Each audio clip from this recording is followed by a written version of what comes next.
Health centre driver से। आज जिस मौजू के ऊपर हम गुफ्तगू करने जा रहे हैं वो कॉन्स्टिपेशन यानी कि कब्ज़ है।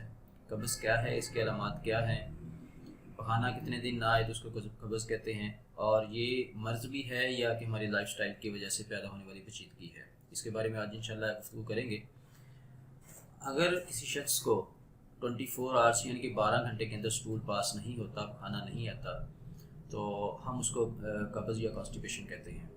हाँ, इसके नीचे आ जाइए। अगर आपको 24 घंटे में 3 दफ़ा भी खाना आता है लेकिन आपको ज़ोर लगाना पड़ता है, आपको बहुत ज़्यादा मेहनत करनी पड़ती है खाना खर्च करने के लिए, तो उसको हम कॉन्स्टिपेशन यानी कि कब्ज़ कहते हैं। कब्ज़ बेसिकली एक इतना गंभीर मर्ज़ नहीं है, ये हमारे लाइफस्टाइल की वजह से क्रिएट होने वाली पेचीदगी है जो हमारे जिस्म के अंदर होती है। अगर हम कुछ लाइफस्टाइल की बेहतरी ले आएँ लाइफस्टाइल के अंदर, तो ये कॉन्स्टिपेशन का मसला परमानेंट इसका हल निकाला जा सकता है।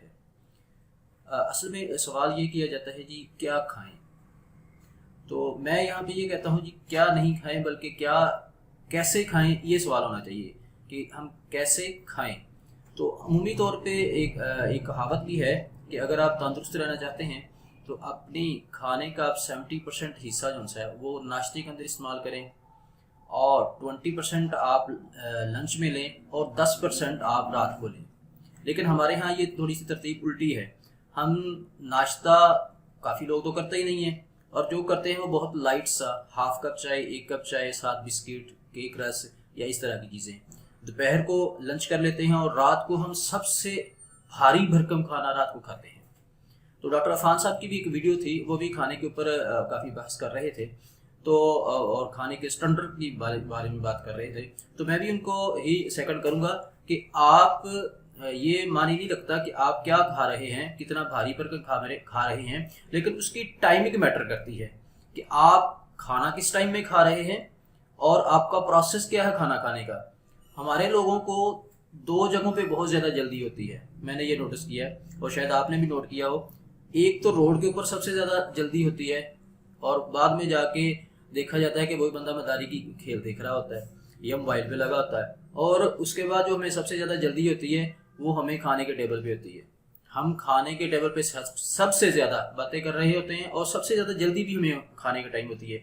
हालांकि अगर आपके मुंह में अल्लाह ने 32 दांत दिए हैं तो इसका मकसद है कि कम से कम आप एक लुकमे को 32 बार चबाएं।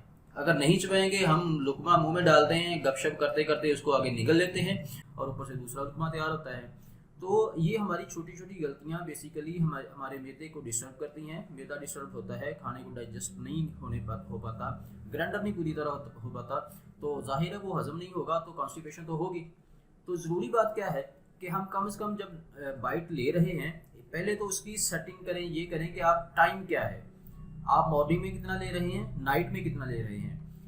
और बल्कि एक कहावत ये भी है कि अगर आप तंदुरुस्त रहना चाहते हैं तो आपका जो नाश्ता है वो बादशाहों वाला होना चाहिए, और लंच आपका शहजादों वाला, और आपका जो रात का खाना है वो गरीबों वाला होना चाहिए। अगर आप जिस्म को तंदुरुस्त रखना चाहते हैं और आप एक तंदुरुस्त लाइफ गुजारना चाहते हैं, तो हम इसका थोड़ा सा उल्टा कर देते हैं। हम सबसे भारी भरकम, सबसे ज़्यादा मसालेदार चीज़ें और फास्ट फूड वो रात को लेते हैं। मैं फास्ट फूड के बिल्कुल खिलाफ नहीं हूँ। यूरोपियन कंट्रीज़ के अंदर आप चले जाएं तो वहाँ पे तो मोर देन 60% लोग जो उनका लाइफस्टाइल है उसके अंदर लेते ही फास्ट फूड है।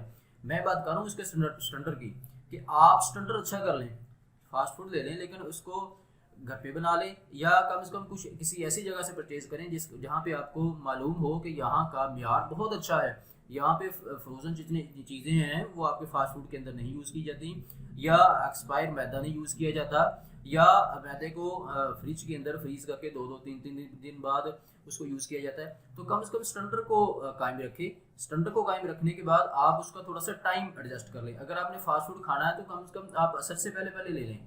ये जो असर के बाद वाला सीन है ना, हम रात को सोते वक्त तो मैदे के ऊपर इतना ज़्यादा बोझ डाल देते हैं, ये बेसिकली आपकी कॉन्स्टिपेशन, आपकी कब्ज़ का बायस बनता है। तो फर्स्ट ऑफ ऑल कि आपका जो खाना है उसकी टाइमिंग बेहतर होनी चाहिए। दूसरा, आपके खाने का मेयार अच्छा होना चाहिए। खा जो भी रहे हैं लेकिन वो हेल्थी होना चाहिए।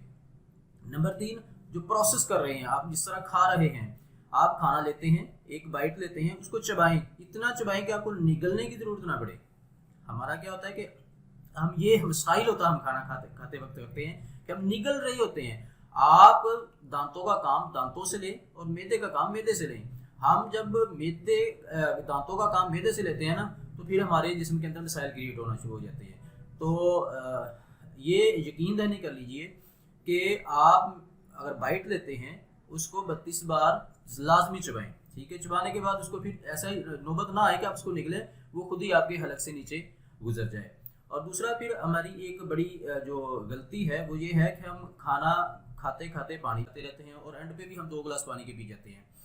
اور اگر یہ بھی نہیں کرتے تو کم سے کم پنجاب کے اندر یہ تو سہولت موجود ہے کہ ہر بندہ ہی نا کم سے کم کھانے کے بعد چائے بھی آخری لقمہ حلق میں ہوتا ہے اور آواز آ جاتی ہے چائے لے آئیں جی. تو یہ بہت بڑی غلطی ہے. کھانے کے بعد کم از کم آدھا سے پونا گھنٹہ آپ میدے کو ریسٹ دیں گے, کوئی بھی لیکوڈ چیز نہیں لیں گے اگر آپ میدے کو تندرست رکھنا چاہتے ہیں. اس طرح کولڈ ڈرنک لے لیں کہ آپ کولڈ ڈرنک بھی پیتے رہتے ہیں ساتھ مچھلی بھی کھاتے رہتے ہیں. مطلب اصل میں یہ جو کانسٹیپیشن ہے, یہ قبض ہے, یہ ہماری لائف سٹائل کی وجہ سے ہے. یہ بیسیکلی خود اتنا بڑا مرض نہیں ہے جتنا ہم اس کو سمجھ رہے ہیں. یہ چھوٹا سا مرض ہے, اتنا ایشو نہیں ہے. مطلب پانی کم پینے کی وجہ سے اگر قبض ہو گئی ہے تو وہ اتنا میٹر نہیں کرتی, یا کسی ایسی آپ کو بیماری لگی اور بہت زیادہ ادویات کھا رہے ہیں اس کی وجہ سے کانسٹیپیشن ہو گئی ہے تو وہ ایک علیحدہ سے ایشو ہے. لیکن اگر آپ کے لائف سٹائل کی وجہ سے آپ کو قبض ہے نا تو اس کے لیے آپ کو دوائیاں کھانے کی ضرورت نہیں ہے. اس کے لیے کیا ضرورت ہے کہ ہمیں اپنا لائف سٹائل اچھا کرنا چاہیے.